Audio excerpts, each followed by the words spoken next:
intro what and why tech.Saturdays is. So we recognize the importance of software developers and their pivotal role in leading the digital landscapes. So, and we also understand the importance of the learning, the continuous learning which should happen along with the changing technologies. So we understand that there is no dedicated space wherein all can come together, share their ideas and explore different things. So tech.Saturdays is something specifically designed for software developers where everyone can come together, meet the industry experts, share ideas, discuss and brainstorm things and can grow together. And with respect to today's guest, we have Vinny Karan with us. She is a UX design expert having 8 years of industry experience, spanning across various domains like finance, telecom, tourism and whatnot. And she is adept in leading agile technologies and agile environment. And would like to hand over to Vinny. Welcome. Hi everyone, good morning. So Nikita said this is for software developers. That's because designers have always been silent warriors, I believe. I think most of you will agree. So good morning and welcome to the session. So excited to see you all. I do see a lot of new faces. Welcome all of you coming in for the first time. Who's coming in for the first time? If you can just by show of hands. All right, nice. Okay, great. So we are going to not sit quietly in this session. We're going to delve into UX design, what it is all about. 8 designers in the house. Anybody who's a designer? Okay, your name? Mary. Mary, I think you were there for the first session as well. All right. Okay, nice to see you, Mary. So one designer, which is perfect. So for everybody else, this will be probably your first workshop. I mean, is that a correct guess? All right. So I think you'll get a lot of insights, typically to look at what we do as designers in a day. This session is going to be conducted into 2 parts. The first part is where we will look into certain techniques, methodologies, what UX is all about. And the second and the most exciting part is where all of us are going to build something together. Right? Sounds fun? Yeah. Okay.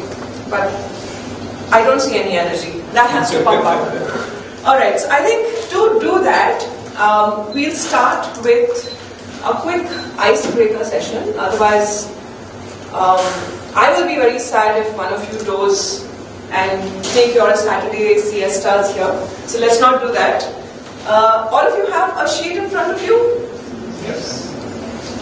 Right, so we start with this. Now I'll give you basic rules and we're going to play this game. Firstly, I would request all of you to just put your name on top of the sheet in front of you. And while you do that, I'll tell you the basic rules of how we're going to play it. So, you see these tiles on the sheet. Every tile says something about maybe a characteristic trait, an attribute that you may or may not have, that your neighbor sitting across you may or may not have. What you need to do is start by signing one of the tiles as any activity that you must have done and get as many other signatures from everybody sitting around you. And another rule is that you can't get one tile signed twice, I mean more than twice. So 2 signatures on a tile is okay, but not more. Alright? Sounds good? Okay, I think this is not done because everybody is so quiet, so I'll request all of you to get up. Put your chairs back. Can you sign for your chef to start? I'll tell you when to start. Just put your chairs back so that it's easy for you to move.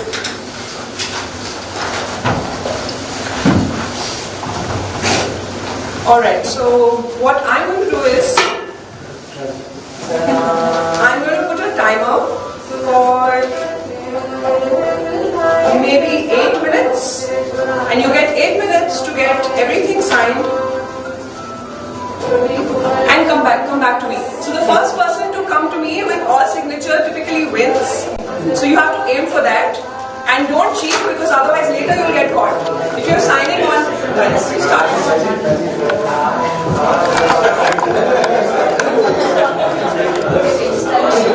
Sign for yourself. You can sign for yourself.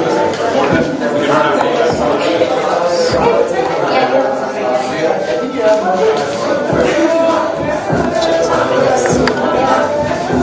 make sure to print your names, which is legible, quite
I'm sure you have a certification. Only one. I think also.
Maybe when I moved. I was expecting you overcrowding.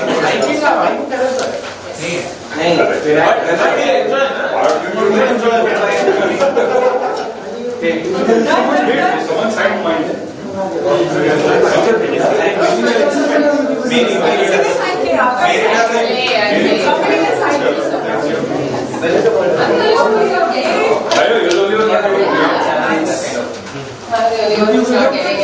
Sorry.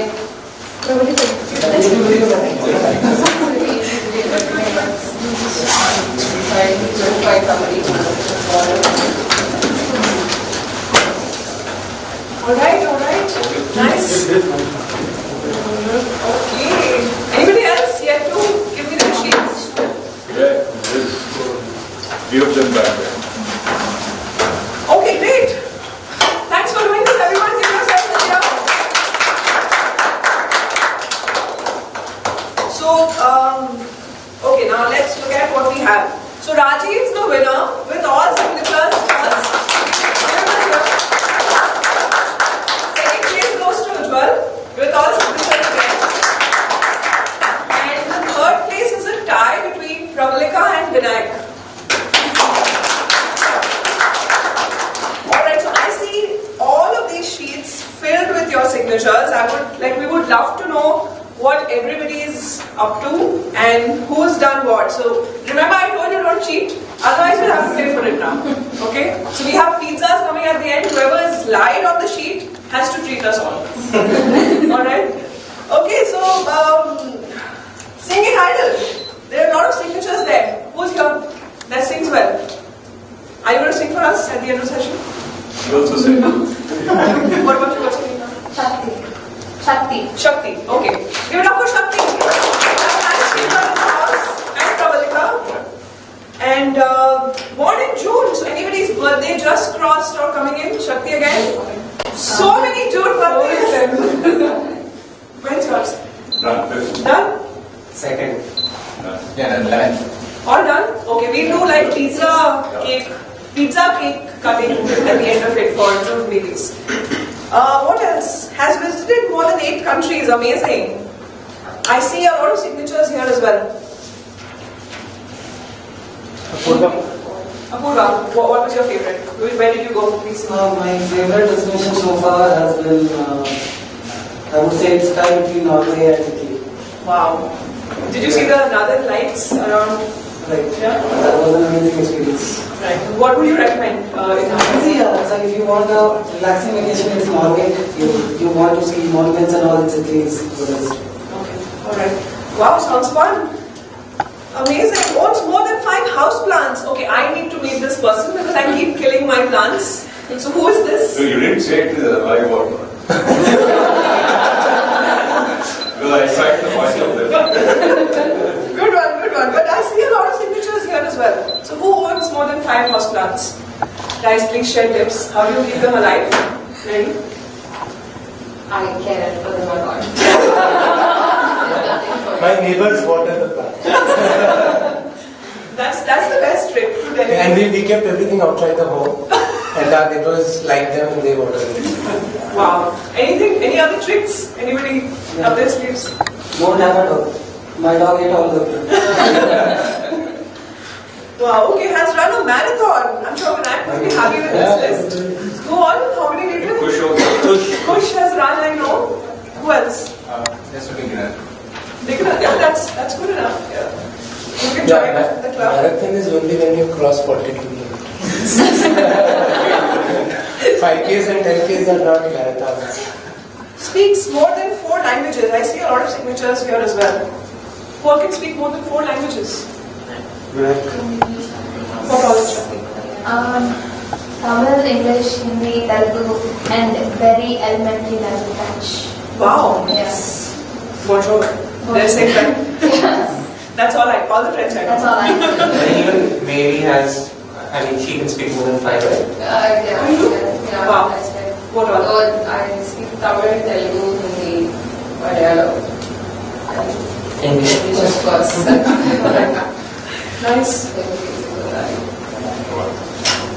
Nice, amazing. All right. So looks like a very fun bunch that we have here. Made a YouTube video. Anybody? I think I saw a few signatures as well. Rohit. YouTuber. We have a YouTuber in the house.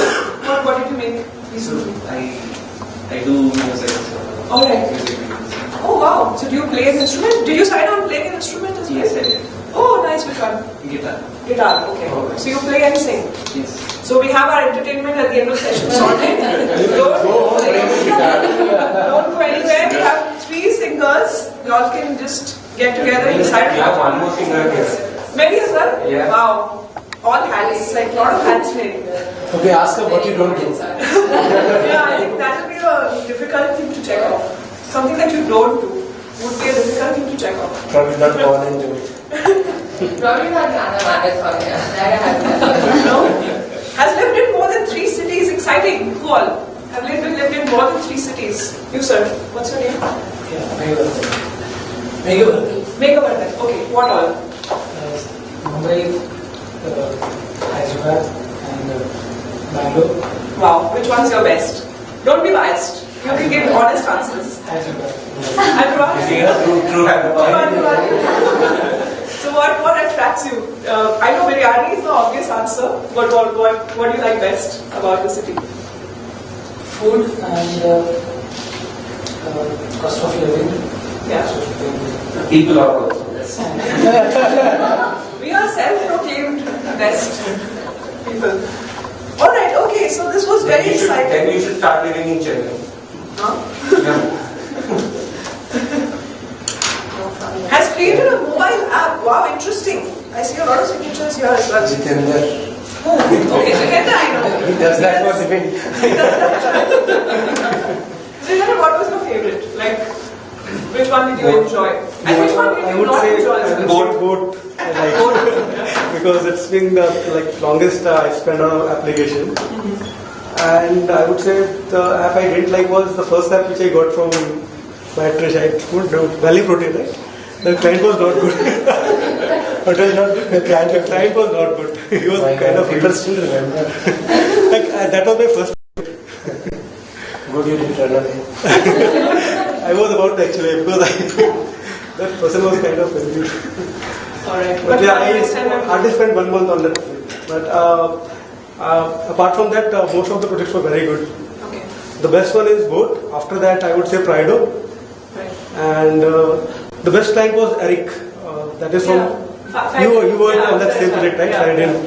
It was hardly for 2 or 3 months, but he was very good. The client was very nice. Right. So you have like a vast spectrum of products that you've done. Yes. So amazing. All right. So I think we know that we are a lot of fun, all of us together. But just on paper, you have to prove that you are in person also, which we'll do for the rest of the session.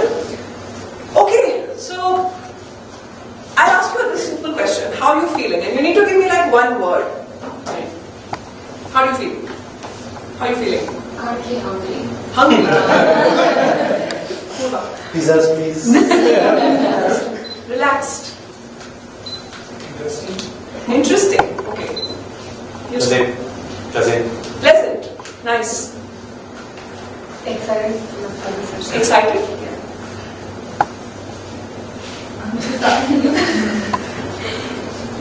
Enjoyment. Enjoying the time. Okay. Happy. Happy.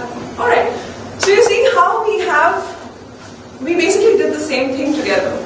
But we've experienced an array of emotions, right? We've all felt something. That is exactly what UX is. I mean, I know that it's a very keywordy world that we live in. You see and read a lot of articles on what design is and so many long list of articles you may be reading, but at the crux of it, this is what it is. It's really how you feel. The textbook definition says that it encompasses all aspects of individual's interaction with any product, any service or a system.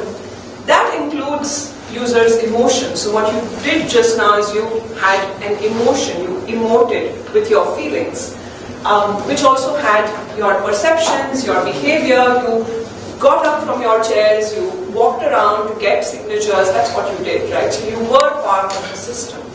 That's exactly what UX is all about. We're here to build something that has value, that helps people bring out, or I would say experience something delightful at the end of it. Now, today's session, firstly, it's not going to be a monologue of me just talking. We're going to talk about everything together.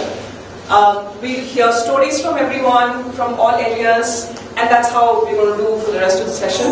Now, to start with, we look at some pillars of UX that exist today and that existed when it all started. So essentially, it's talking about the history and evolution of UX design.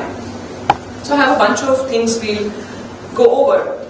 Okay, HCI. How many of you have heard of HCI? Human-computer interaction. I'm sure it's all about all over Google if you just Google it. So HCI basically tells you where it all started, right? How did it start? So very interesting story. Up until the late 1970s, people were not, I would say, introduced to technology that much. And whoever were a limited bunch, like limited number of people who used to know what a computer is and what it does. But that sort of became the era for disruption. That's where people, got to understand what personal computing is. That helped them do their tasks, whether it was, just creating a text editor or a spreadsheet, and that's where it all started. So essentially, think about the time where I would just say your first computer, right? So what did you do? I would love to know stories of how your first interaction with your computer was. What are some things that you did, and what are the fun things that you did around the house using your first computer? I'll start. I would say I loved playing the I don't know what was it called. It was no, not Pac-Man. It was a game where you had to kill a duck. And duck. So you remember that? I mean, that was super exciting for me as a kid to just go around my screen and do that. But I would love to know your stories. Your first interaction, when you got introduced to computers and just the interface. Anybody? The time it was Paint, and then MS Paint, yeah. PFCs. Big hit. MS Paint. I think all of us have used. Anybody who's not used MS Paint? Nobody, right? Everyone. What else? My first interaction was with the DOS-based system. I was very small when I got that. So we used to have that if anybody has played that F1 racing game. Yeah.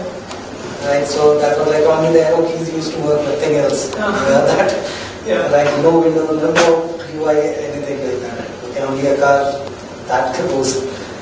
No fun. I mean, at that time, it used to be so much fun. Yeah. Nice. What else? My interaction with computers when I was in class 4. Okay. So we had it as a part of our curriculum. Mm-hmm. So as a class 4 student, I mean, you just play Pac-Man and then just come out and we started with Logo, then Basic. So I think that's where we started off with this journey with computers. Yeah, I mean, I'm sure games were such an essential part of our childhood. A lot of fun ones. Anybody else? Anything else that you played? I didn't talk to them because that give away the age. Yeah. So I'm not even looking at Vinny. It's okay. Nobody's going to judge. It's just experiences. It will be fun to do. We interacted when there was no Windows. Now we went to a command prompt. Yeah. That is the golden era, right? So we talk about. Yeah. Right? So of course for games. Right. And there was this file, I still remember, .bak was something like that, right? And we had this tags that we would use, and like you were saying, right, arrows, and then spacebar meant that you could fire, and we only had 10 that you could fire, and it was just blocks which were moving. wow. And that was in Dad's lab, so we had an incentive to be there. And then the dot-matrix printer. Yes. No, even the screen was dotted. So even though monochrome and you had blocks with that created a tag, and what would come from top would also be blocks and then some arrow, and that something that you fire would go very slowly and then also the snake game on mobile. I mean, that used to be like the go-to game for us to just do any time pass in between chores. Like if anybody asking us to do something, we just used to get to playing the snake. That was interesting. I think most recently it's the Chrome Dino when the power goes out. Yeah. The Chrome Dino. That's Right. Yeah. That's super interesting to do that. Yeah. I mean, simpler times, right? But fun times. So we know where we started, right? But look at where we have come. I mean, it's been quite a journey, I would say. We've evolved in terms of technology, in terms of design. When we say or talk about modern UX, it's so different than when we started. And that's what you'll realize by the end of this session. We have now become more focused, I would say more user-focused. We have become very, very empathetic in terms of creating experiences for the user that we're creating. And that needs us to do a lot. Right? It's not just designing on pen and paper, just sketching something, putting it up on Figma, creating screens and just handing it over to the developer saying, "Chalo, this is what we have to create." It's not that. I think what we've realized over the last couple of years is that it's an iterative process, design, and the crux where it starts is the users. And modern UX is that understanding where you get into the shoes of your users, understand where they're coming from, their pain points, what you're trying to solve, and then build your base. So essentially, all of you, I think most of you are not designers. The first perception that you may have for or about designers is, okay, they create cool stuff, creative stuff, or they're creative people. But let me tell you, if you meet UXers, most of them, if you look at their screens, it's going to be super boring. Super, super boring. Because you'll see a bunch of screens with a lot of data in it. But the magic really happens even before we get to screens. So essentially when we do the first foundational work, which is what UX translates to, we talk to users, we understand where their pain points are coming from. Then we also do something called persona creation, which is essentially nothing but, let's say Jitendra likes to code, he's made a couple of apps, and he also shared some challenges that he faced. So essentially documenting Jitendra's experience into a persona, that helps us understanding who we are building the solution for. Because at the end of it, the user is the king, right? Or queens. So we've come a long way, and we can't achieve anything before we really set the foundation straight, which is what the modern UX techniques do.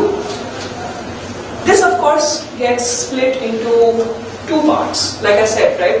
You go to a designer, you ask them to design a screen, they don't jump to Figma directly.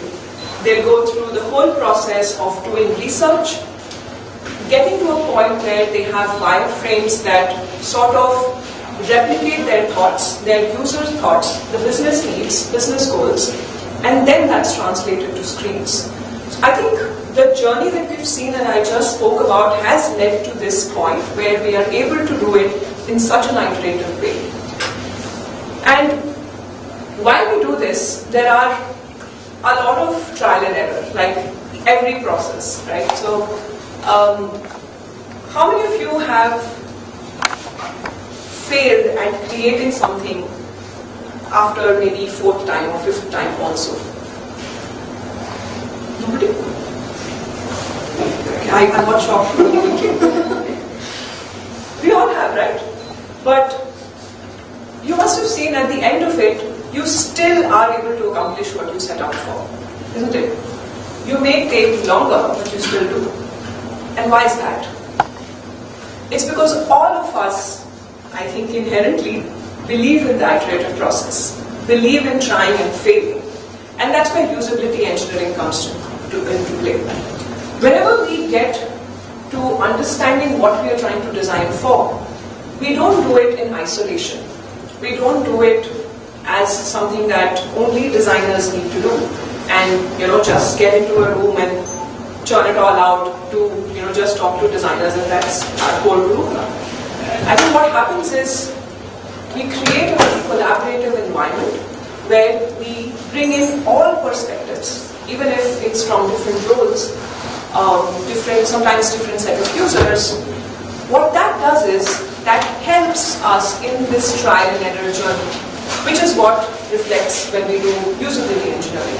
So a lot of practices within this have come out in the last couple of years. I know heuristics is one example, but it is essentially trying to understand, or maybe I would say trying to question your own solution. So sometimes you've churned something out and you feel, oh, I've done a fabulous job, this is so amazing, and the rest. We feel that sometimes, right? Because sometimes we're so happy with what we've created.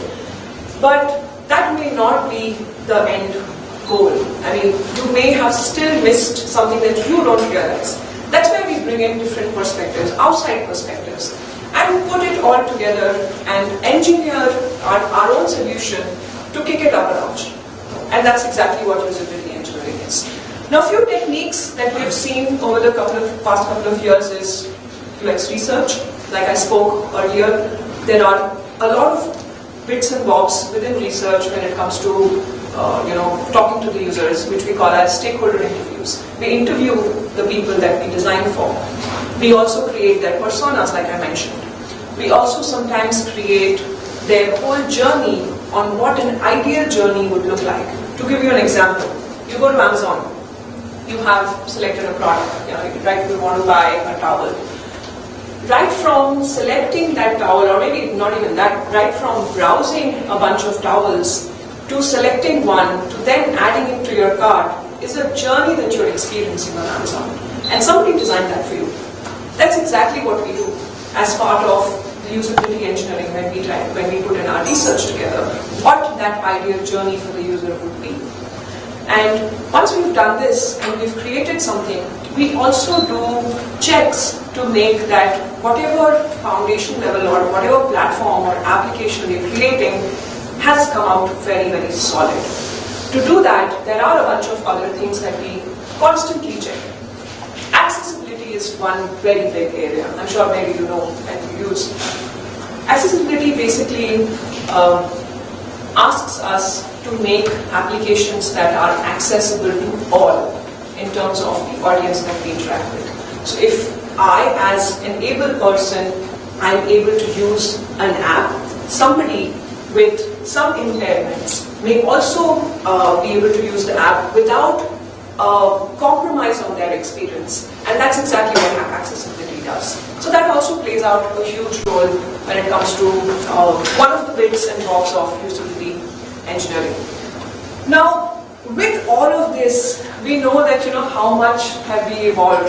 I mean, we started with something so basic. We spoke about paint. We spoke about the game on the browser. What is it called?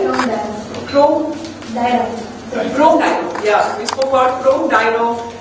But look at how much we've evolved. Like, look at all the games now that's around us. Like, it's insane.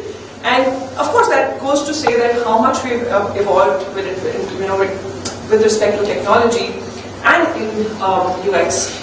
And one major shift that was observed also was between devices.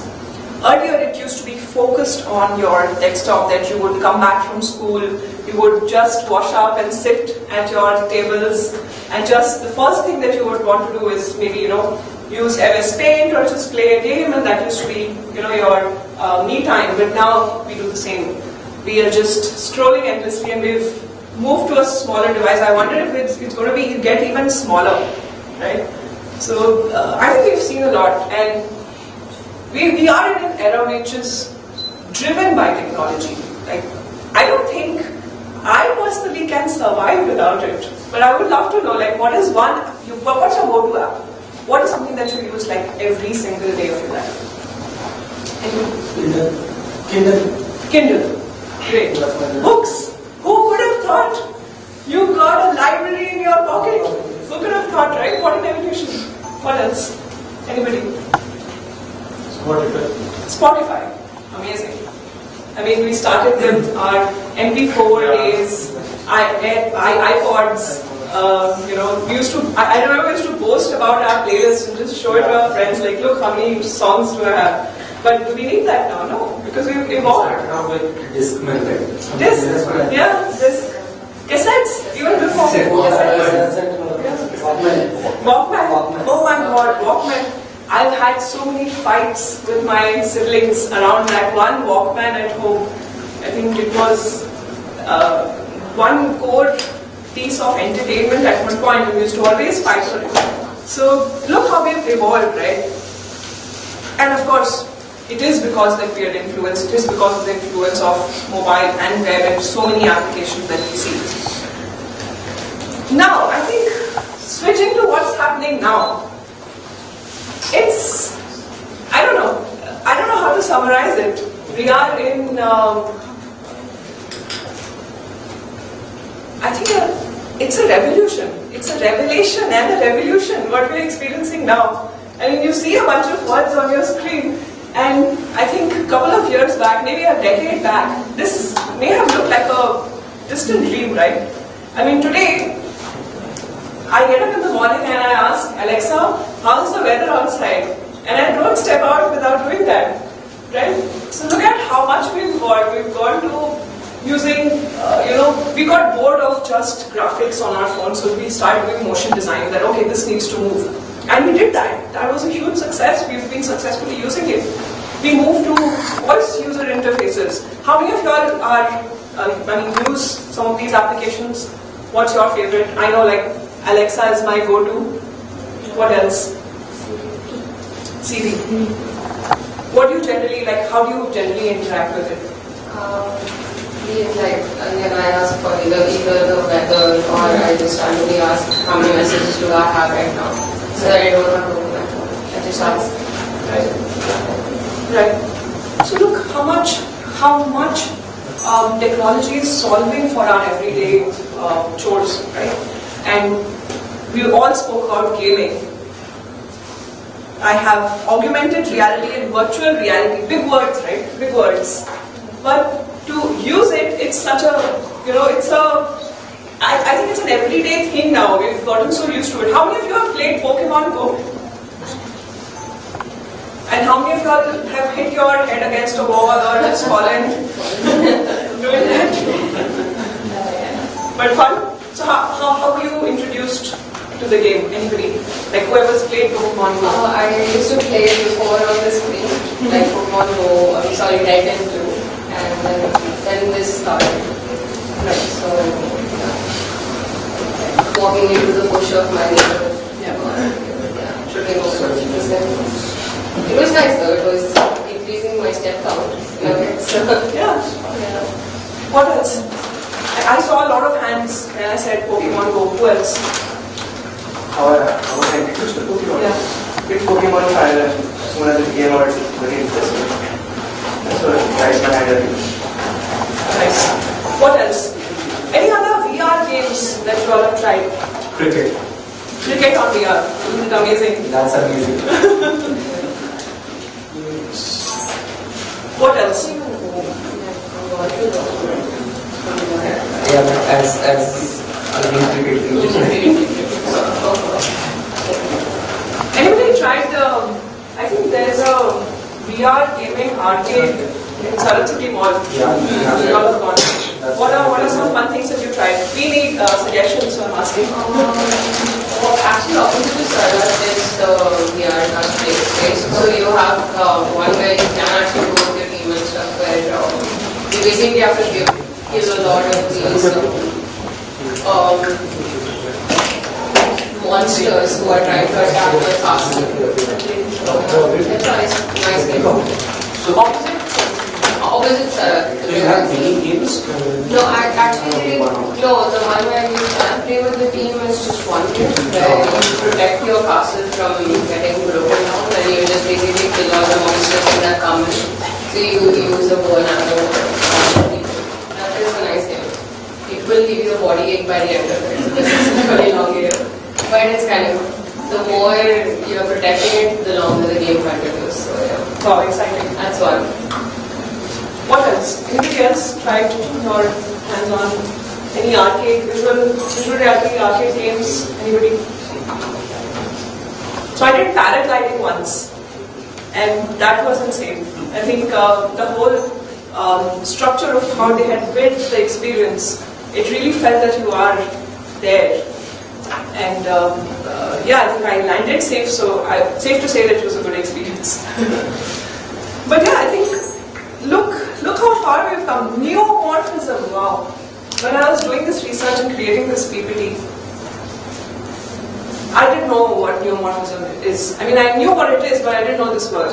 Let me ask you, anybody who knows? Big, heavy word, difficult to pronounce. Neomorphism. Anybody? Okay, let me ask you another question. Has anyone used CRED? Yeah. CRED, right?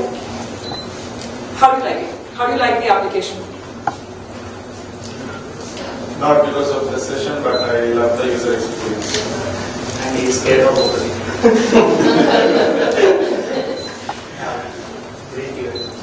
Yeah, basically for the users. Who else? A lot of great users. A lot of people said yes, come on guys, participate. Share it. I love the user experience. Love it. Who else? Anybody else? Any other thoughts? Right, so Gamification is also quite good. gamification, right? So neomorphism is basically, I mean it's a very heavy word, but it basically tells you how you can use buttons which look more real. So I'm going to say this in a very simple laymanish terms for all of you to just grasp this heavy terminology, that it basically plays around a lot with the layout of the buttons, of maybe increasing the drop shadow, maybe just creating a world around the button which sort of makes it pops out, you know. I think everybody's seen that on CRED? Yeah. Right? Look, I mean we started with those blue Windows ka buttons, right? Flat, absolutely flat. But somebody did this, right? Like people like us created this. They discovered all these essential bits that could add to more and more, making our experience better every day. And that's exactly what we are at now. And the reason why I'm saying all this is that all of you interact with applications, with or without designers.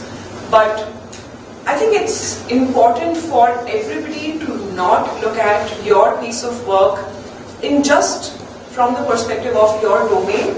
I think the idea is to help you expand your perspective, your thoughts on how you as a developer, as an analyst, as somebody from quality checks, can all participate together in bringing your perspective of how you can improve something, right? And it's never restricted to designers. It's really never restricted to designers. That way I think you really also play a big role in the collaborative culture that you create for your organizations. And that's what the idea is all about, right? That's why we're here for. And just knowing what design does and how much of an impact it has tells us a lot, right? On all the areas that we have touched. Mobile first design, yeah, I think that's everywhere. That is the go-to phrase now. Every client wants mobile first. We've seen, like we spoke about so many apps and all the evolution and the technology, but that's again another thing that people are switching to. Let me ask you this. Any apps that you feel you used on desktop which has the same mobile experience? I mean, those are real winners, right? Anybody?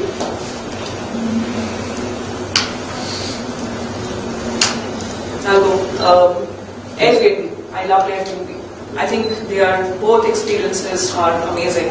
Very seamless. So is Amazon. Amazon. Yeah, correct. Well, Facebook is Facebook. Right. What else? Anything else? Say YouTube. Right. So we talk about desktop, we talk about mobile, but at the end of it, we are creating an experience there, right?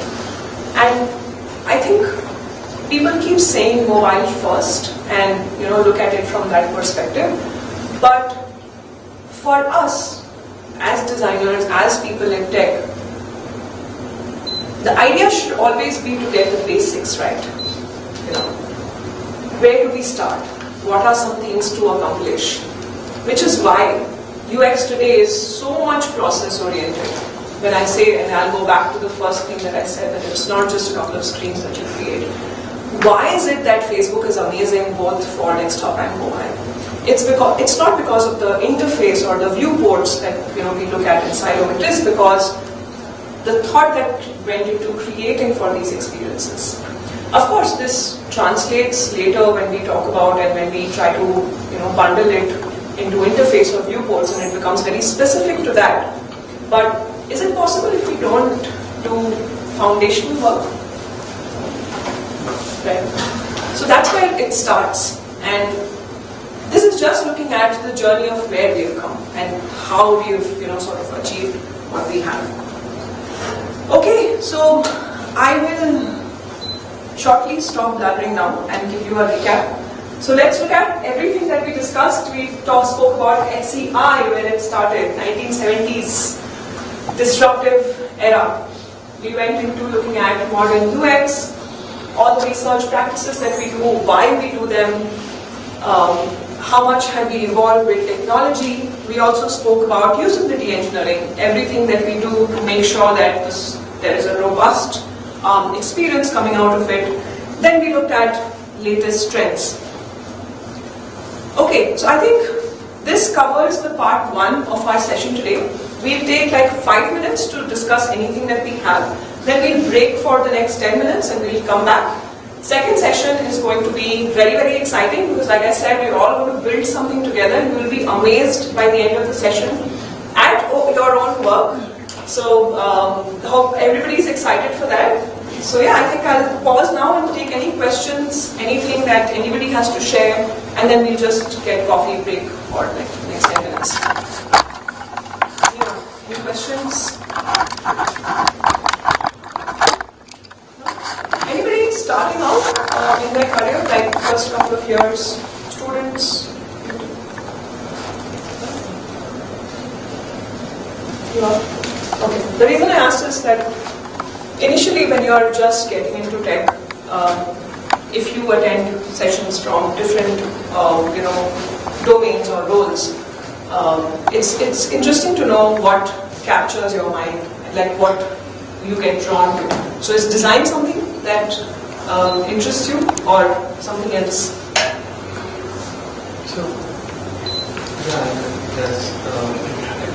Good user experience is something I really appreciate. I remember I uninstalled some apps just because the experience was very bad. So, yeah. No, absolutely. I mean, keep exploring. I'm sure Byteridge will love to shift you and move you to the design team. So, yeah, great. I think we are done with part 1. We will take a break. All of you can step out. There's coffee in the breakout area. I think that's where. Alright, so it's 11:50. We'll be back by 12:05. Right? Sounds good? Okay. Yeah, hi everyone. So we would like to know your food preferences. So how many vegetarians are you? Can you raise your hand?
Everybody ready to start? Please start. Good. Okay. Everyone got coffees, tea, coffee, anything, biscuit? Alright, cool. So what are we doing? So nobody, except for me, nobody is a designer? Yes? But all of you are going to be one today. Does that scare you, excite you, or what? How do you feel about it? Scared. I'm just checking if you're being honest or... Okay, so don't be scared. It will be a lot of fun. So what we do is, we play a game. All of you have a sheet in front of you, A4 sheet, right? Okay, so before we do that, we'll make teams and then we'll start and I'll tell you all about what we have to do today. So we'll start by counting from 1 to 5 and then again starting from 1, then the loop repeats. So all ones come together as team 1, team 2, and team 3, 4 and 5. Good? Sounds good? Okay. 1, 2, 3, 4, 5, 1, 2, 3, 4, 5. 1. 2, 3, 4, 5, 1, 2. 3, 4, 5 are coming. So, okay, so again, I'll have to make you move. So, all ones get together and sit together. That will make it easy for you. All ones, all twos, all threes.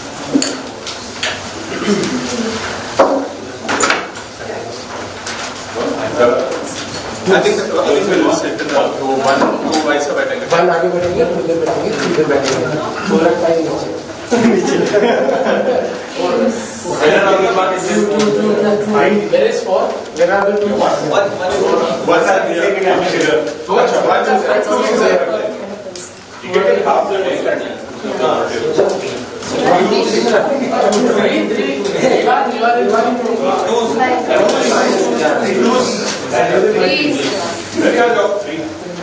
All the twos here. 3 Please can sit here. 4 and 5 on the floor.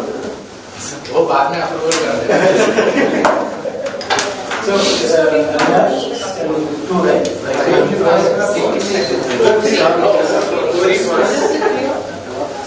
Towards 3 and 1.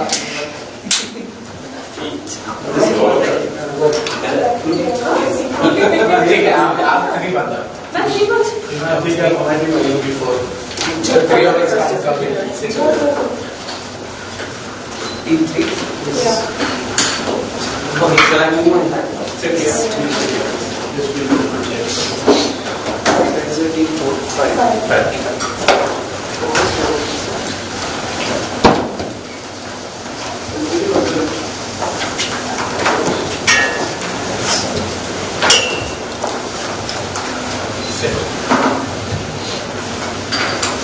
Okay, sorted. Team 1, please identify yourself.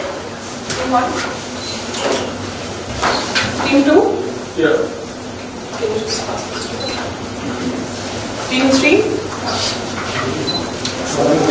Just pass it. It's still in there. I think this is Okay. The same one. Yeah. Team 4, that's okay. Team 5. Okay, so we have 2 more people joining me. Can you come in? And you also sit. Whoever's like that. I think this is team 3. 4. Team 4. Team 4 needs support. Team 5. Team 5 also needs support. Team 3. 3 is also 3 people, so 1 person can join. We'll be sorted. Okay? Cool. So I'll tell you. Okay, so I'll start by telling you what this is all about. So you have this sheet in front of you. Okay? All of you? So we play something that's called Crazy 8. Has anyone ever played it? Nice.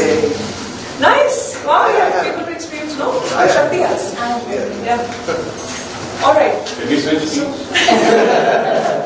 See, it's all luck. Okay, so one person from each team can do what I'm just about to explain. Not every sheet needs to be this, but just one sheet is enough. So any one of you can do what I'm doing. So you take the sheet. You take the sheet. You fold it in half. One person in a team, right? Yeah, one person in a team can do this. So just fold it in half. Okay. Make sure it's in equal fold. Then you go another round.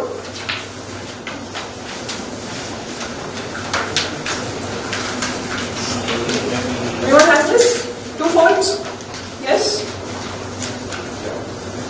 Then you fold it from the center.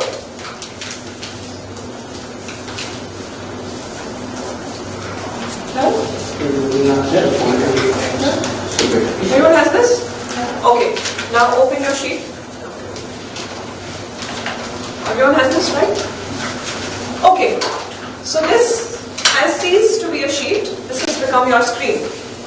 And you essentially have 8 screens to fill. Okay? Now I'll tell you how you can go about this and what is it that you have to do. There is a problem statement in front of us, in front of all of you. You have, everybody got the sheet with the problem statement written on it? Yeah. Okay. So for everybody's interest, I'll read it out loud.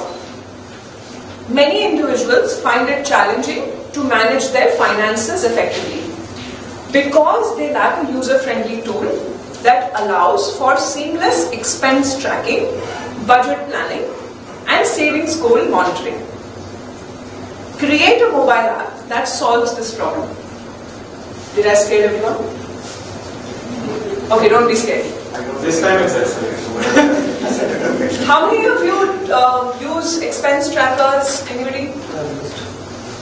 Which one? Google Sheets. Google Sheets. Excel.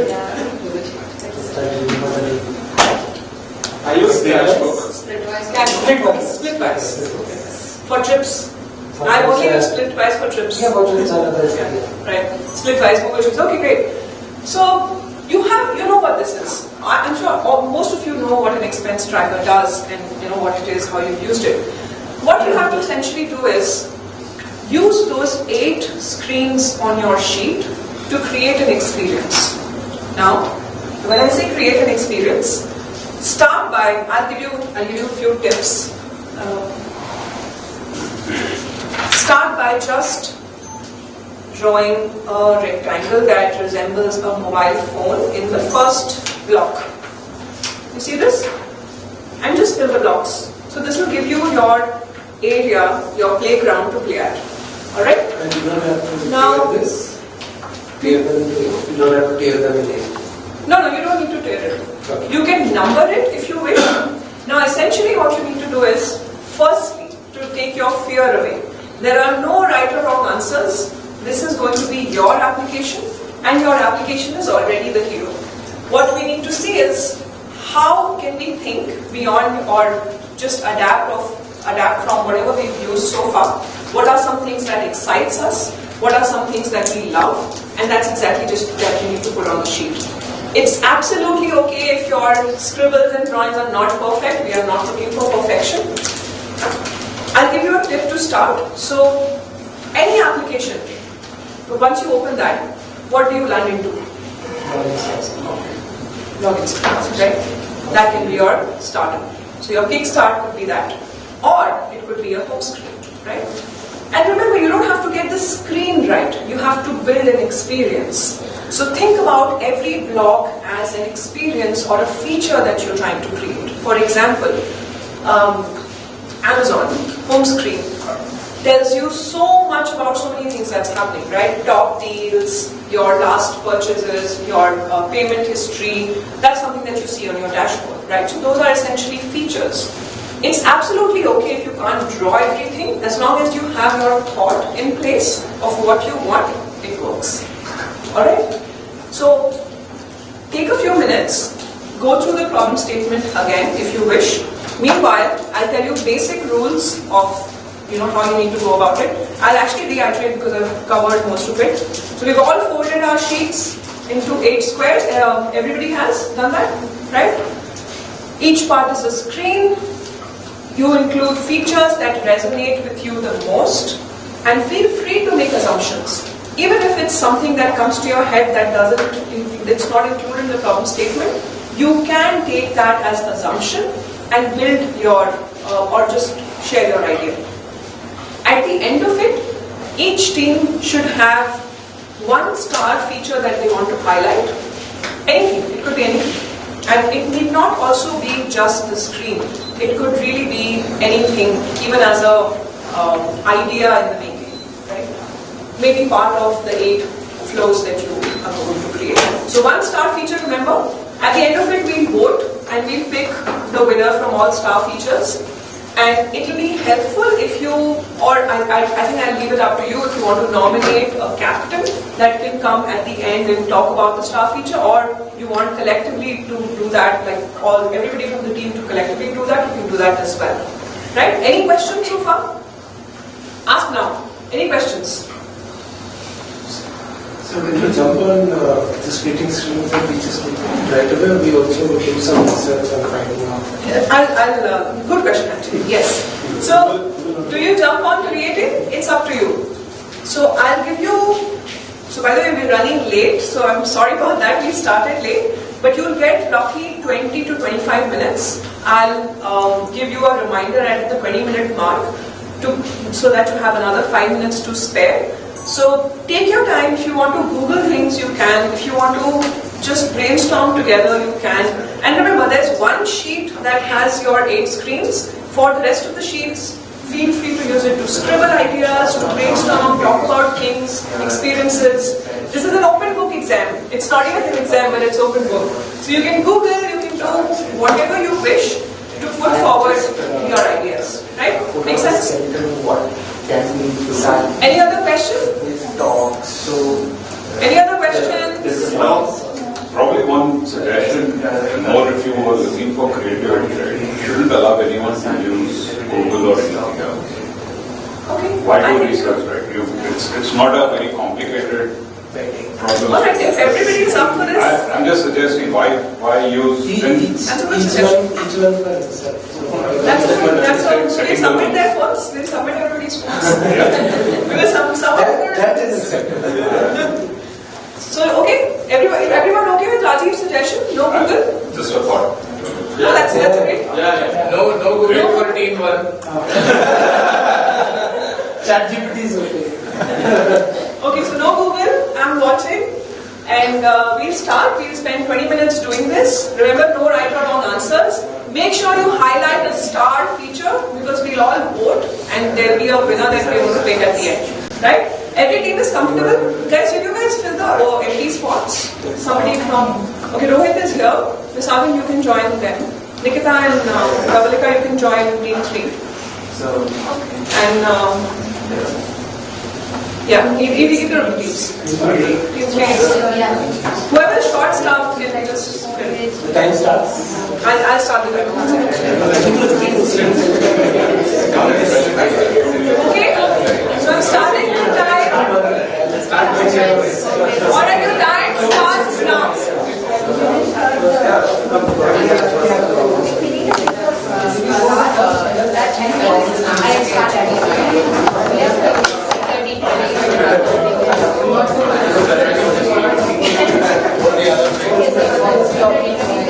The money that you have, divided into 50% over years, 20 is saving.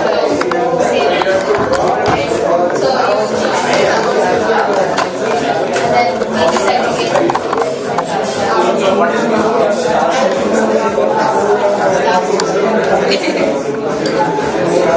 Let's fill in. Yeah, so these are basic 5 basic thought processes. They have better ideas.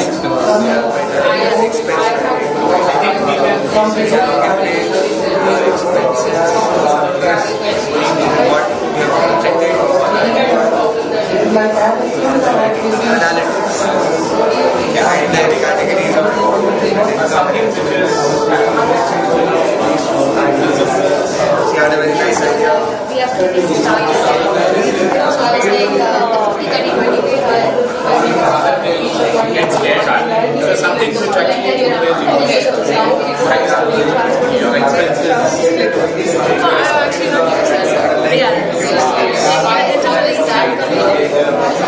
You pay through Google Pay, you just have added in the that. You also use it. So you just put it in a super deal. It gets generated. Yeah, it's similar like how you create a movement to like why. Here so you get a movement. Yeah. And then in that we so that's add the amount. You just have the amount and it gets split by By each add how many. It's like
into the core business logic, which bring in how do we connection between expense tracking and savings and budget planning.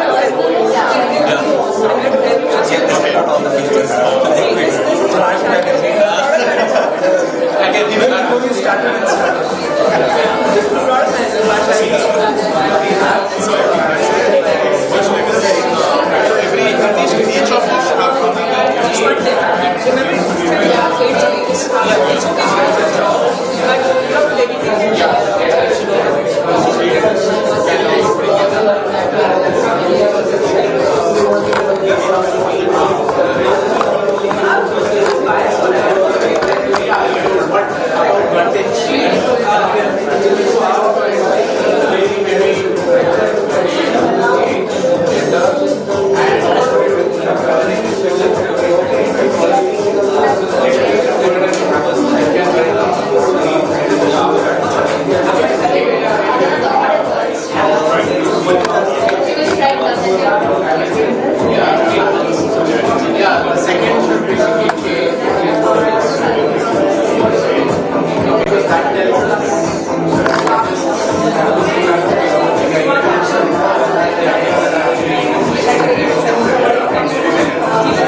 One quick reminder, you need to fill all 8 screens with the features that we've thought of. Remember, no screen should be empty. It's okay if you don't draw perfectly, but fill all 8.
Recording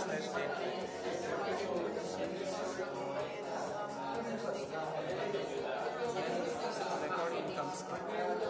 This is your planning. Okay. Next comes your budgeting. Budgeting. Here you want to allocate certain amount of your funds to spend on certain spending on Expenses. You mean to say expenses? that is actual. This is planning.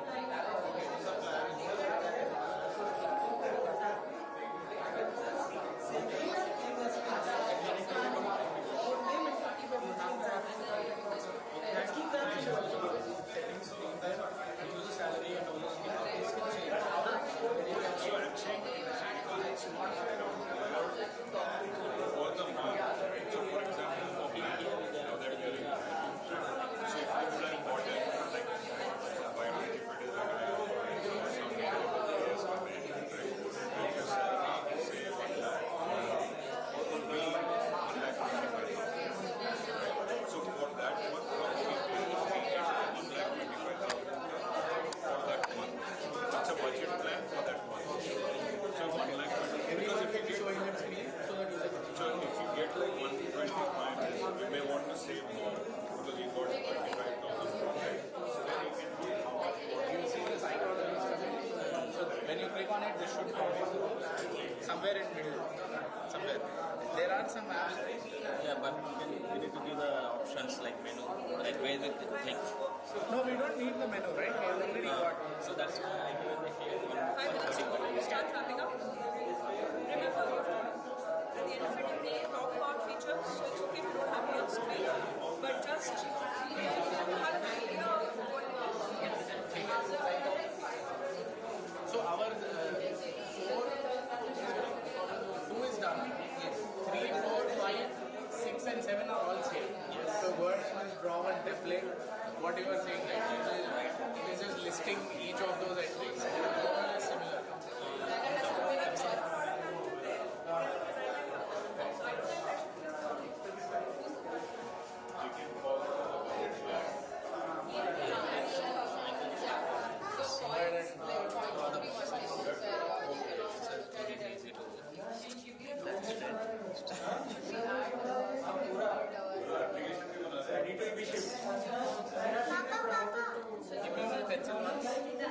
Yeah, this is income expense.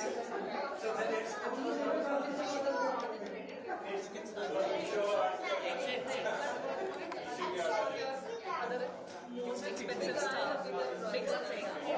Use the flashback points or whatever you want to the next payments or something like that. Okay. But I'm still thinking what should be our star point kind of stuff, because that we still haven't talked to. Like this is all okay, like you have your category for adding something. If you're adding a spending and you have multiple categories, that's fine. You have your monthly reports, that's also okay. There can be an option where we can suggest the user for investment. You will track your expenses.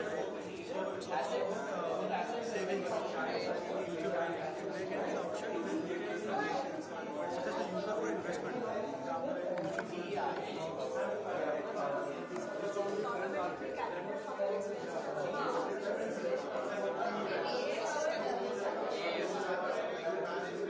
We can have it also. For example, HDFC app, they have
मिलता है we get it like that only. Rajiv means I will by this time done. I'll just click on the star feature. What can be a star feature? This is not a star.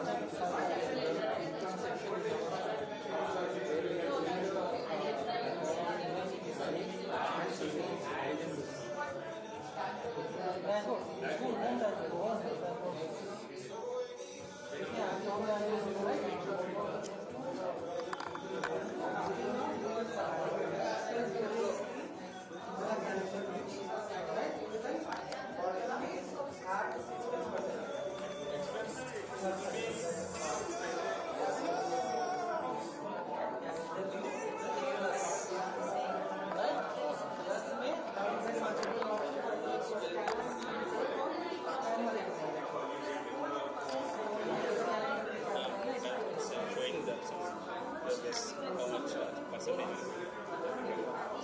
Yeah, basically.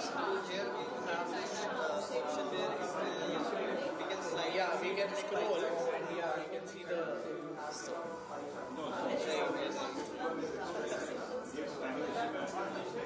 Alright, we can have a message here.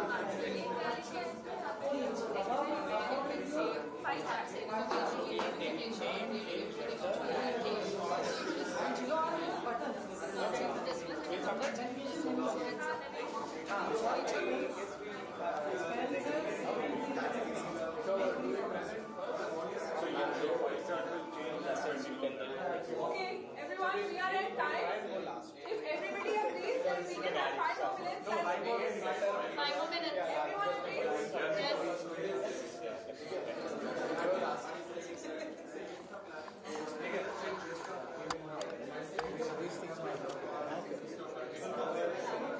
You can remove these things.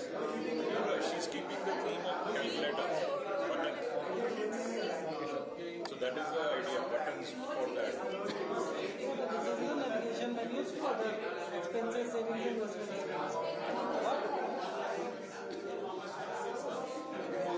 So this you can write saving, expenses, saving and investments. And another button is also report. So 3 things. I'm just checking. I'm checking my competition.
Because the jewel is there.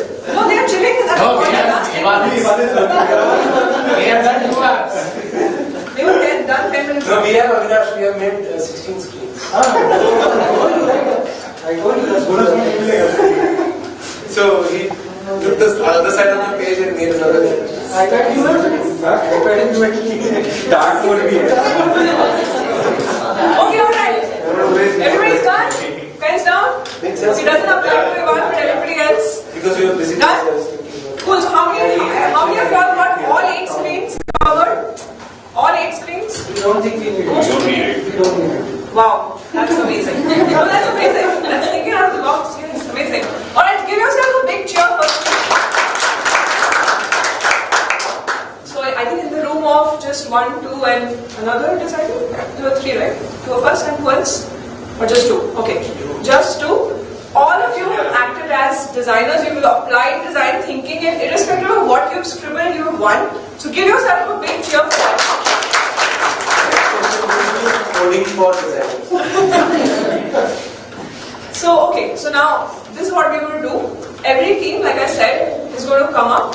You can nominate if you want to nominate your captain and present via captain, or all of you want to come down and present, you can do that. Just take a couple of minutes, keep your presentation and your talk very, very crisp. Make sure you talk about your star feature, and while the rest of us are listening to the team who's presenting, please mark the team out of 10 and don't be biased. Be very, very honest in your review. If you really like their presentation, mark it out of 10 for whatever number. And I think 1 sheet per team is good. Everyone does not need to mark. Just maintain it per team. So from 1 team, essentially 5 points should come from team 1 to team 5. At the end of it, we'll collect the scores and of course do the total, and the one with the highest is going to win. And yeah, what else? Any other? I should ask you that. Right? You'll be invited for the next session. You build the app. Right, so who's coming first? Anybody who wants to nominate themselves? Coming up first? Who is this team? Bye. Team 5, alright.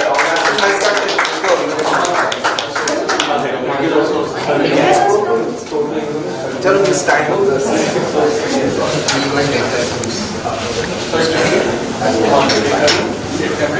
Use your 8 screens for reference. You can look at it, refer to it. It will make it easy. Make sure you cover all points that you've discussed. But highlight the star feature that you think is the showstopper.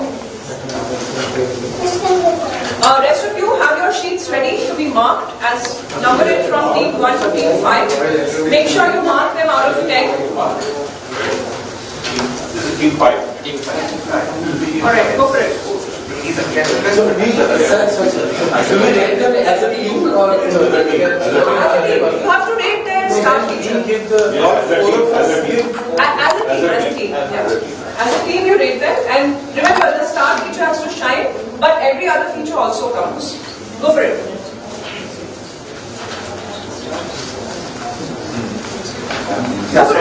Our app is called My Money Manager.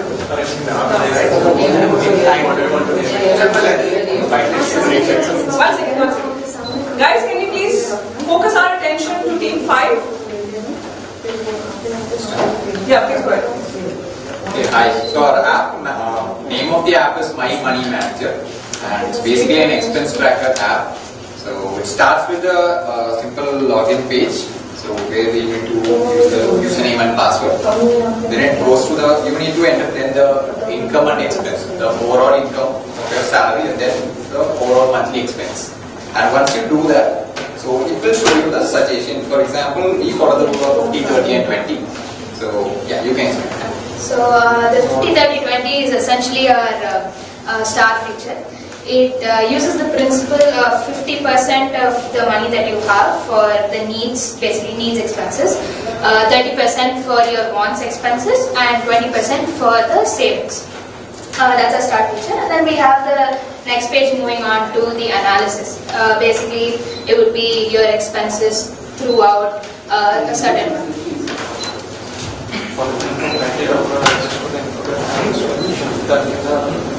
So we also have a weekly split kind of thing, so where you can analyze your expenses based on the weekly count. For example, if you select week 1 and it will display the data, for example, how much of amount you spent on expenses and for what kind of expenses you spend. So that kind of weekly analysis is also available in this app.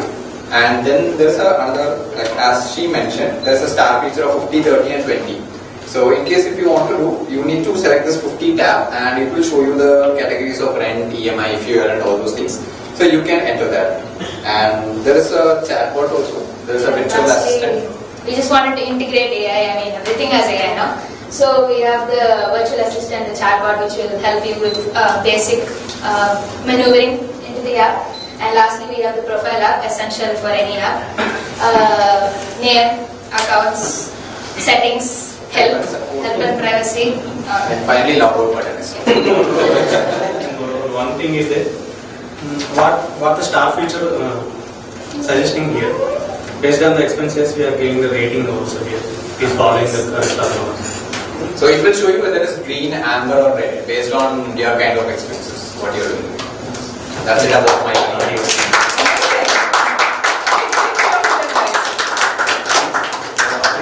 So before you go, I just quickly want to know what you do in your everyday. You are, like you can say you're a developer or... I'm a student. You're a student, amazing. I work in HR. I work in finance. What do you do in finance? That's a general statement. Even I don't know so far. Tell my company what their EBITDA is. Okay. iOS programmer. iOS programmer. So amazing, such a nice, diverse group come up with so many features, so big cheer for them. Make sure all other teams put your details down now to avoid recency bias at the end of it. So make sure you rate as we go and as we present. Good job, guys.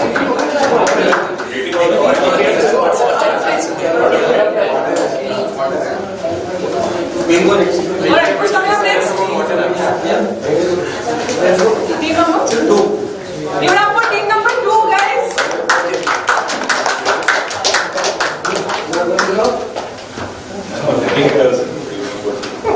You will not show all the 16 screens.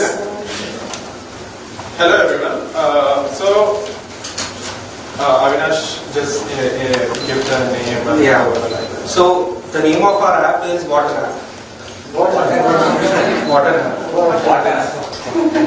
Guys, you have accepted WhatsApp. So basically, the problem statement had 3 different things, which was planning and expense, budgeting and savings. We wanted our app to be a step where the general market has different apps for different use cases. So expenses there is an app, and for budgeting there's an app, for savings there's an app. So we want to integrate it into a simple application which would give us let me get into the screen. The first screen would be a dashboard screen, wherein we'll have the infographics showing my budgets, my current budget, which is an active one. So how much I have spent, how much is left, and how good I'm doing. And the expense, it can again be which expense I'm currently tracking. If I'm tracking my monthly expenses, it would be how much I'm left with it. And the other one would be my current saving goal. It will again show an infographic. So there will be 3 major infographics which will give a high level idea of how well I'm doing in each category. And under it, so we'll do some more research and come up with a few more infographics. I think for that we need to do some interviews, so we'll do that later. So under it, we have let me introduce our star feature. So the star feature is the main problem with tracking expenses is that it's scary. People may reach their goal, may not reach their goal, but it's a thing that they don't want to do it because they feel, okay, I'm not managing it well. So here we give we are trying to integrate a concept which would motivate them to track their expenses. So we tell them how good they are if they are good, and that depends on various things. So where they live, expenses and savings also depends on the demographics, what age group they are, and what whether they are married or unmarried. All other stuff. So we accumulate all of them and bring up a line saying you are better than these things. If they are better, if they are average, well done. This is something which you can do to be on the top 10% or some motivation kind of thing, which would motivate people to track their expenses, save their money, and use that. Basically, we want people to come back to our app and use it on everyday basis or at what time they want to use it. It's not like we don't want to, we just track it and we leave it there. So that's the main idea out of it, and that's the star feature where we display the infographics of how good we are doing with respect to our age group and the other parameters. So we're trying to create a degree of stickiness. So if you really see that, you go to Facebook or if you use any fitness apps, there is always that stickiness or the reason for you to come back. Have you gotten better? Otherwise, the whole activity of expensing. I have a question. Why would we need stickiness to an expense better? Sorry, why would we need stickiness to a we need stickiness for everything. Just need to work. See, yeah, it's like that's how you feel, right? But it almost significant. So, see, I think there's a significant. So, I'll give you an example, right? I have always tracked my personal expenses from college days. I can actually show you today what I spent in 98 and 99, right? Little story around it. So, when I got married, my wife was very excited. How could you do that, right? So, she really I liked it for like first 2 years, and after that, she stopped looking at it because it used to create stress. Right? And then there is this whole manual part to it, right? You forgot. Now for 15 days you were too busy at work, you didn't record, right? So why do I go back? I don't know how many of us really record expenses regularly, right? But many of us don't, right? So then there is this social element to it where we invariably compare ourselves, be it our salaries, be how we look, how we spend. So this in a way creates that exploits that behavior that we want to see how we compare to others, right? And here, what we do is we get a similar demography of people. So it's unfair for example, Rajiv to be compared to Sagan or who's a student, right? So how do I do with my peer group? Like he said, right? A married guy cannot be compared with an unmarried guy, right? The expenses are very different. So if you say that you're in the top 5% of your income group in the same demography, or with your savings, you are actually the top 5%. So that is basically the incentive. Or am I on track? Am I doing the right thing by saving? Am I spending enough? So we wanted to create that kind of feedback which excites a person to come back. In my point would be that I would not want to, this is my personal data, I would not want to share it. No, so we are not sharing, we won't share the data. It's just that we are not sharing the data. Ways to compare things, right? No, we'll see how well we are doing. We compete with ourselves. So I have a target of 10,000. Am I meeting it? If the other guy meets it within the time, he'll be given a marking, and if I meet within that time, I'll be given. The more delay I do it, my rating goes down. I won't be actually being compared to others, but I have an individual score. The scores will be compared so that the privacy will also be all the scores, but not the income. Exactly. Income and expense person. So that's the star feature. But the other, we had to compare between those. So the other feature, the core star feature which we are showing is that we have dedicated screens for each of the problem. So budget, expense, and they all come up in the demo in the first screen where we show the infographics. So we have separate screens for planning, expenses, and savings. In planning, we can add our regular sources of income, be it salary, be it house rents, be it dividends, or anything, and we add the expenses, which would be again be used while creating a budget and expenses, savings and expenses screen, which we have in the as a separate screen. So expenses will have a list of expense. I'm tracking for the monthly expense, so it will show me the current expenses, the current balance. I can add an expense there. It shows the date. I can add filters, all the stuff there. And next comes the savings, which basically shows my saving goals. I can select the saving goal, and yeah, I mean that's to sum up. And then the profile section would be obvious, which is same for all of us. So thank you. Ladies and gentlemen, I think they've left, but this group also comes from very different backgrounds altogether. You want to take a moment to tell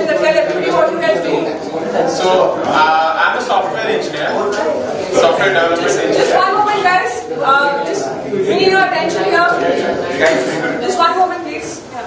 So I'm a software development engineer. I do that for a living.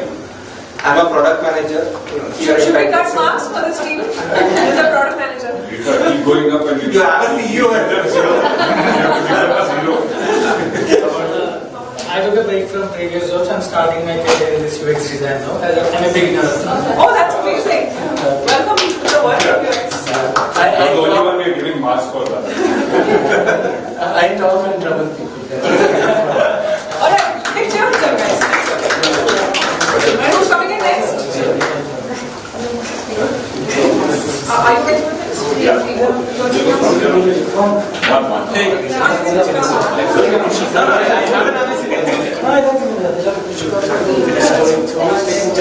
One. Make sure you mark team 2. Everybody's marked team 2 and team 5 that came before.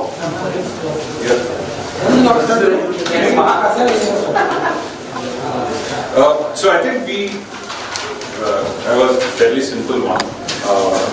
I don't think we came up with 8 screens. It doesn't need 8 screens. While some of the features are common, I think dashboard and all of that we can talk about. I think what our theme was more on the calculator. I think our app, we want to call it as budget. Everything is saving, right? That's what you are targeting for. Your expense is something else, but so that's what we wanted to call it. I'll let others go. The only star feature we had was we wanted the ability for people to scan the bills that they have. So the expenses when they happen should be recorded at that time. Usually people go back home, you have to save the receipts, diligently take it. Instead of that, either scan it, or if you have other places that you have recorded for any reason, you can import like an Excel sheet or any other sheet that you have. Right? Basically, it will be an image analyzer processor, okay, that can read your bills, put them, categorize them accordingly. Basically, some parts of AI will be applied here. And also, basically, it will, another star feature is that we will keep a track, not only keep a track of expenses, we will be basically doing a deep learning on that and generating suggestions for the users to cut basically this app not only catches your expenditure, it also catches your investments, your savings. So that deep learning construct will basically give you suggestions where to move in future. So that's our main. After that we have the dashboard. Normal dashboard with suggestions that this is your total earning, this is your saving, this is your investment so far. And calendar view where we can see your expenses. And similarly, we will have the settings and reports and other widgets. We could not design that. Okay. But that's the general idea. Yeah. You guys want to add anything? If you can just tell us a little bit about what you do to the rest of the audience. I'm an software development engineering test, so I'm basically testing the application. I'm into sales and marketing. I'm a software engineer. I'm a solution architect. Okay, amazing. We have such diverse groups. I think they should launch. They have everything needed. They are ready. So make sure you mark team 1. Everyone, this was team 1. Who's coming in next? Team 3. Give it up for team 3. Guys, give them a cheer.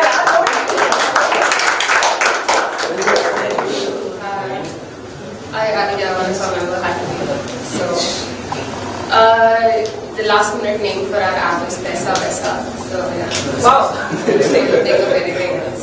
So, yeah. It's it's the basic thing. Like, so we have your sign-in screen, which is the normal one. So I don't know what, like, so our star feature is basically suggesting based off your saving and whatever you're making. We suggest like stocks or mutual funds or like how do you save from your tax exempts and stuff. Like, so it's like a way of saving, right? Like that's also you trying to make sure that you don't end up losing out on it. Like, so that's our star feature. So we have our welcome screen, which is like you suggest we give a suggestion for setting a limit. Like based off your expenditure or something, you can set off an amount that you should not exceed more than that. Like, so you can have like settings. So we put like for each category kind of stuff, you have like certain set of things that you can do or you can skip. We have that option as well. And then we have our dashboard. Dashboard basically shows off all the things that you're starting off with. Like if you set a number that you're starting off with something, and then it goes further that you're doing your expenses or you want to add an expense, you want to put like something into saving. Then we have obviously the stock suggestions that we were showing, and then you have like your monthly graph, how much did you spend in a category and things like that. And then we thought of another thing that you can have like the goals that you set, like every year that you want to travel or something, you set a goal. We have like a gamification thing going on in here that shows that hey, you're only this much far off from saving for this month's travel, like yay, you can travel at this places or something like that. Or like we thought of like something as like a suggestion for travel and things like that. And then yeah, the goal and stuff, and then it was just nothing like you gamification of saying that yay, you reached 10 with like a smiley face.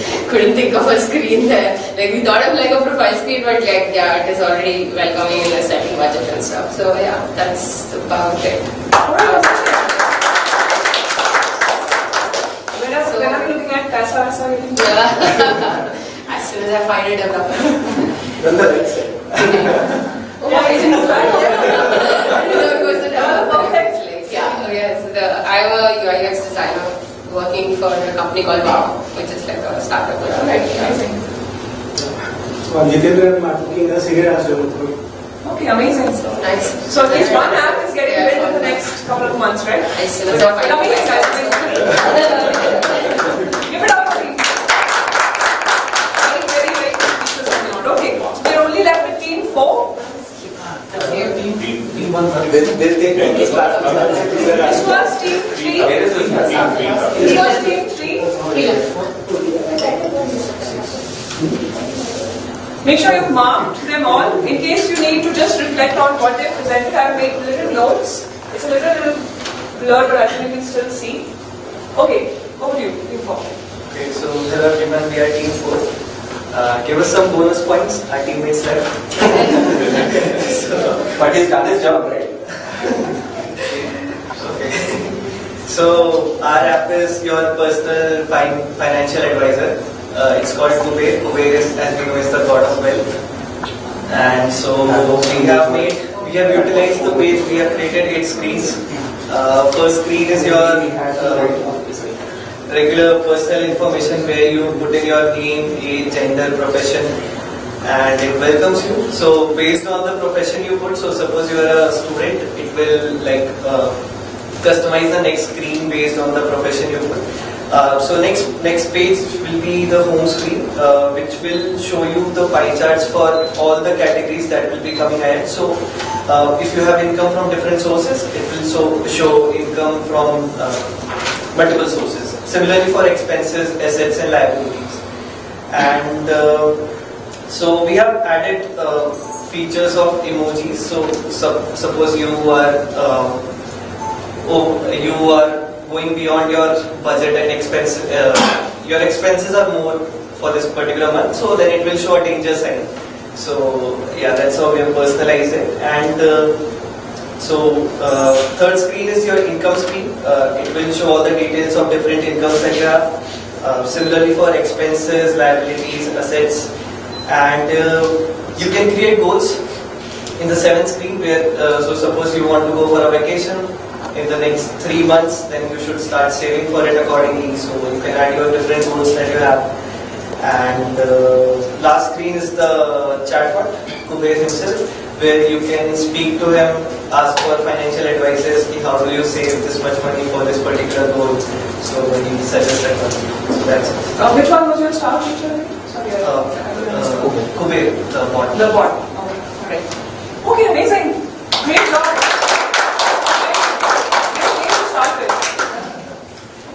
Just do quick introductions then. So I'm Rohit and I'm the account manager. I'm James, mobile application. Wow, amazing. Alright. Very nice. Okay, so we've done 5 teams. Amazing things coming out, guys. Give it up for all of you. I think when we started this session, none of you would have imagined that you create something like this, but you did. Which goes out to say that all of you possess some amount of design thinking, whether it's at an early stage or a developed stage. I don't think there ever is a developed stage, but I think all of you do. And you've applied it, and I think you've come up with some amazing stuff. I'll quickly want to highlight some things. Being one, okay, ability to scan bills. That is so amazing. Give it up for that feature.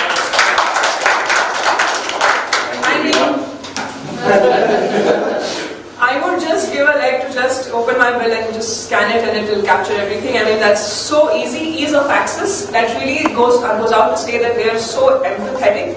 They've used empathy in terms of feature development and direction. Team 2, what an app. What an app, guys.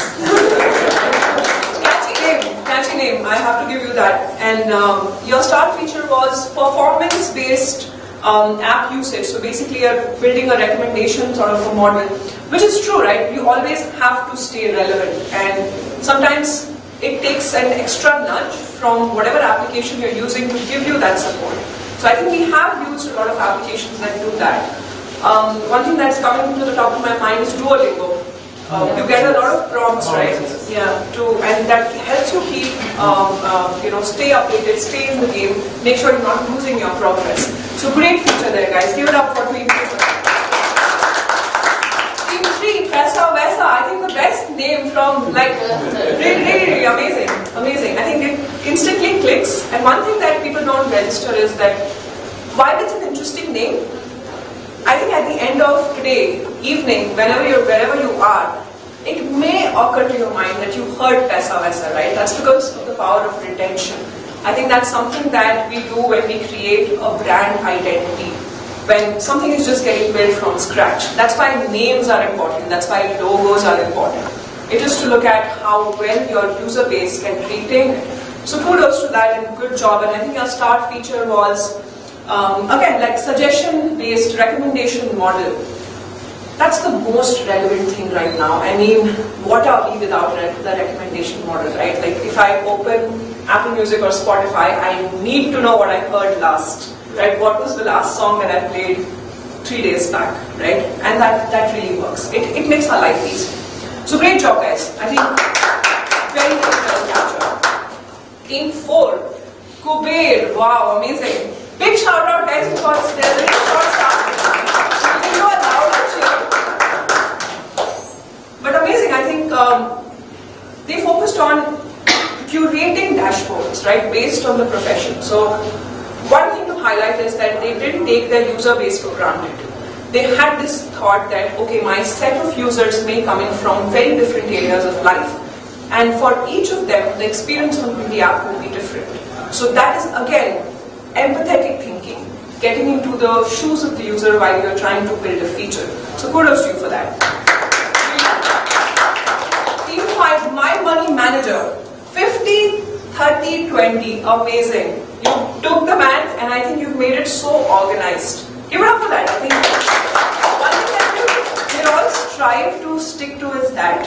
And I will be biased because I keep hearing from one of the team members who happens to be my husband that I don't follow this 50, 30, 20. But I think sometimes when we are lost, math really saves us. I don't know if you've noticed, like if you make a to-do list, acha 5 cheezein karni hai and 4 I have ticked, I just have 1 more to go, right? So if you become very number oriented, if you have that much clarity in terms of what you need to achieve, we notice that we quickly do it. Instead of something that's just a bundle of thought, like think of it as reading a paragraph versus reading bullet points. What is easier? I think most of it prefer bullet points, right? That's because it's divided well. And I think very strong USP of the app, 50, 30, 20. I mean, you know where to put what. It will give you, it's actually giving you a solid direction to start. So kudos to you for that. Okay, I think we are good. I'll connect all sheets with the scores. We'll score it and I'll let you guys know who has won the start feature.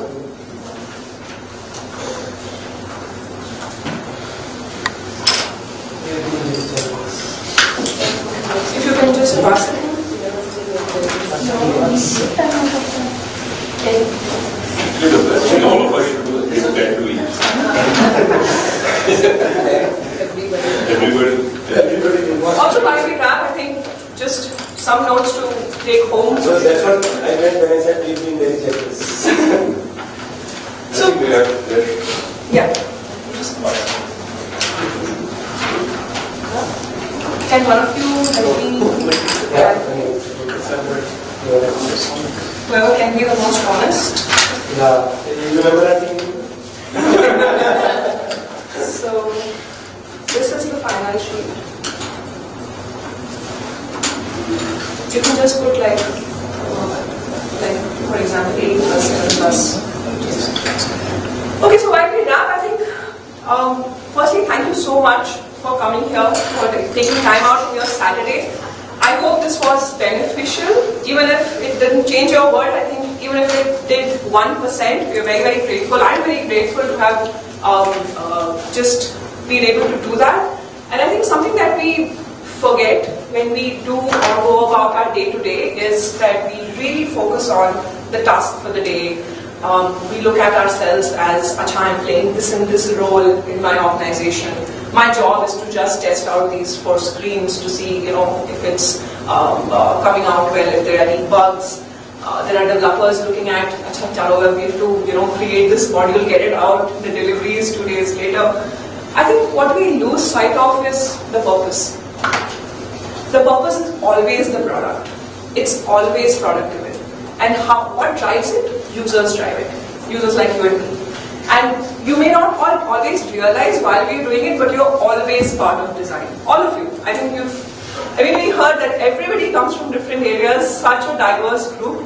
But all of you contribute to design, and I think even if this helps 1% to understand designers every day, I think you can contribute back. And a huge deal. So never underestimate yourself, never think restrictively when it comes to your role. Be curious, try to explore, see and experience things around you. That's exactly what UX is all about. We are just lifting and shifting, or I think absorbing it into the modern digital landscape. So that's about it, and thank you so much. We just wanted to score.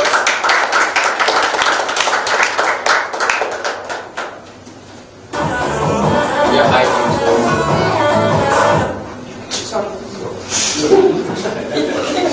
So today's session was not only engaging but also it's useful for all our career journeys. So I'd like to thank Vinny for conducting today's session, and I'd like to thank all. I'd like to call Vinay to hand over the gift to Vinny. Thank you. So the winner is Vinny.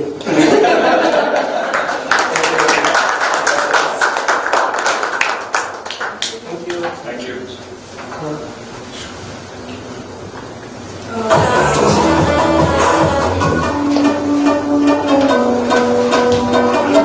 So team, please do give us your valuable feedback. There's a QR code displayed on the screen. So it will be displayed on the screen.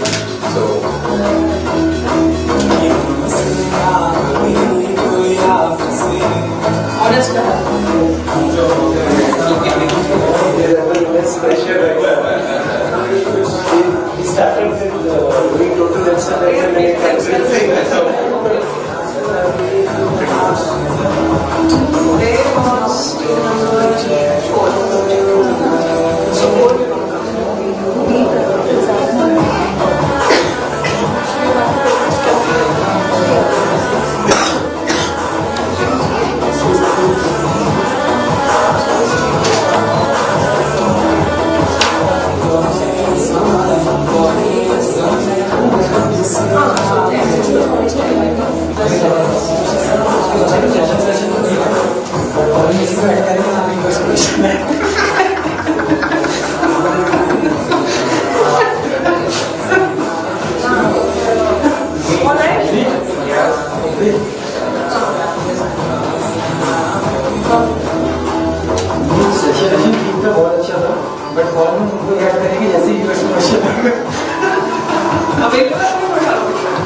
Okay, the scores are here. Any guesses?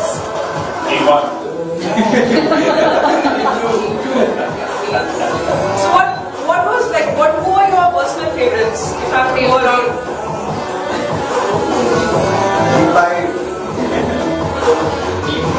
5, 4, 3. So everybody did well. But the star feature winner, okay, let me do it this way. There's a lag and we will just see it as a surprise.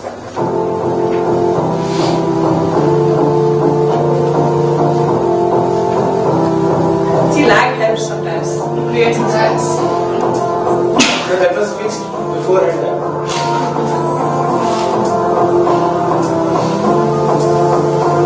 This is like those award shows that don't tell you the winner yet. So Team 5 has won the Star Feature Award.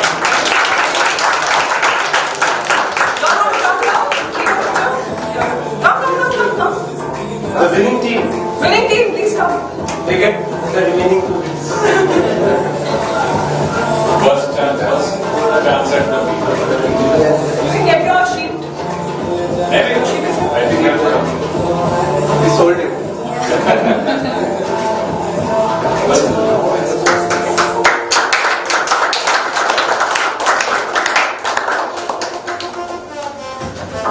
Any issues?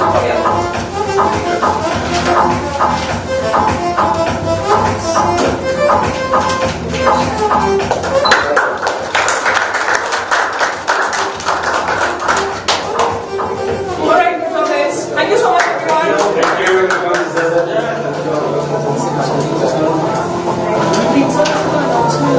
Yes. So these are the things that